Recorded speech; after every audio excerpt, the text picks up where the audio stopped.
When morning came, all the chief priests and the elders of the people conferred together against Jesus in order to bring about his death. They bound him, led him away, and handed him over to Pilate the governor. When Judas, his betrayer, saw that Jesus was condemned, he repented and brought back the 30 pieces of silver to the chief priests and the elders. Judas said, "I have sinned by betraying innocent blood." But the chief priests and the elders said, "What is that to us? See to it yourself." Throwing down the pieces of silver in the temple, Judas departed, and he went and hanged himself. But the chief priests, taking the pieces of silver, said, "It is not lawful to put them into the treasury, since they are blood money." After conferring together, they used them to buy the potter's field as a place to bury foreigners. For this reason, that field has been called the field of blood to this day. Then was fulfilled what had been spoken through the prophet Jeremiah.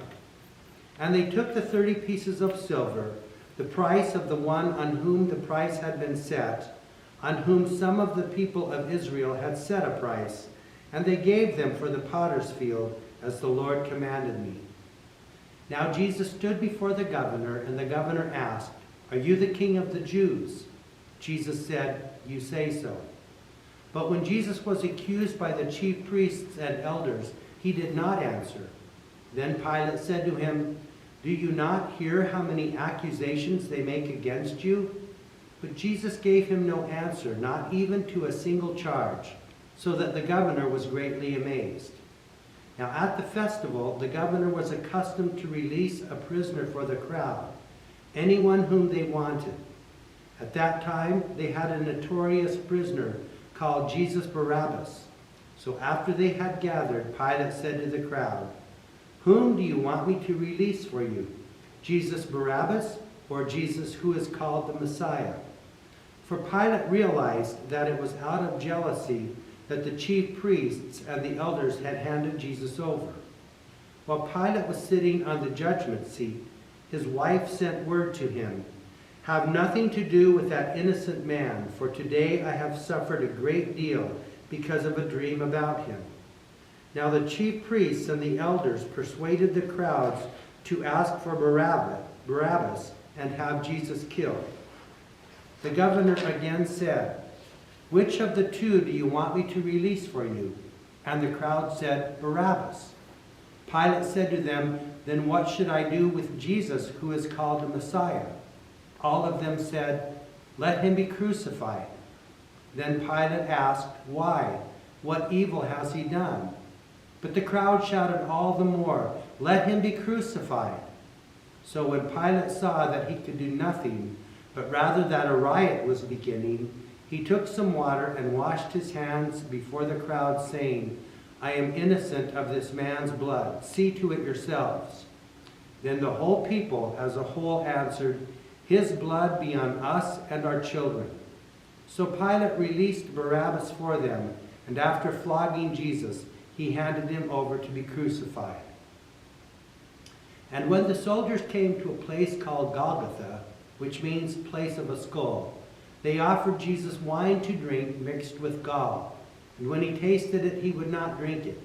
And when the soldiers had crucified Jesus, they divided his clothes among themselves by casting lots. Then they sat down there and kept watch over him. Over Jesus' head they put the charge against him, which read, "This is Jesus, the King of the Jews." Then 2 bandits were crucified with Jesus, one on his right and one on his left. Those who passed by derided him, shaking their heads and saying, "You would destroy the temple and build it in 3 days. Save yourself. If you are the Son of God, come down from the cross." In the same way, the chief priests also, along with the scribes and elders, were mocking Jesus, saying, "He saved others, he cannot save himself. He is the King of Israel. Let him come down from the cross now, and we will believe in him. He trusts in God. Let God deliver him now, if God wants to, for this man said, 'I am God's son.'" The bandits who were crucified with Jesus also taunted him in the same way.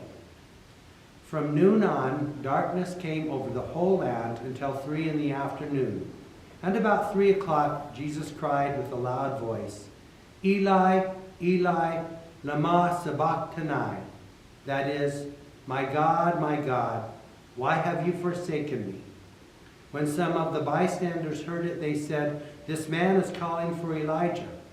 At once, one of them ran and got a sponge, filled it with sour wine, put it on a stick, and gave it to him to drink.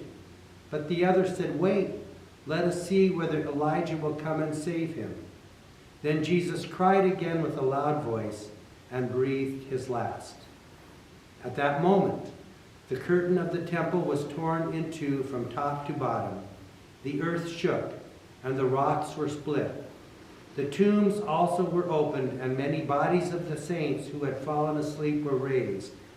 After his resurrection, they came out of the tombs and entered the holy city and appeared to many.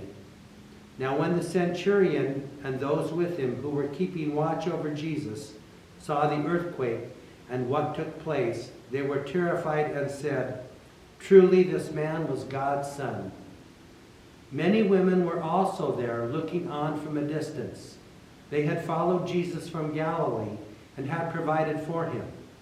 Among them were Mary Magdalene, and the mother of James and Joseph, and the mother of the sons of Zebedee. When it was evening, there came a rich man from Arimathea named Joseph, who was also a disciple of Jesus. Joseph went to Pilate and asked for the body of Jesus.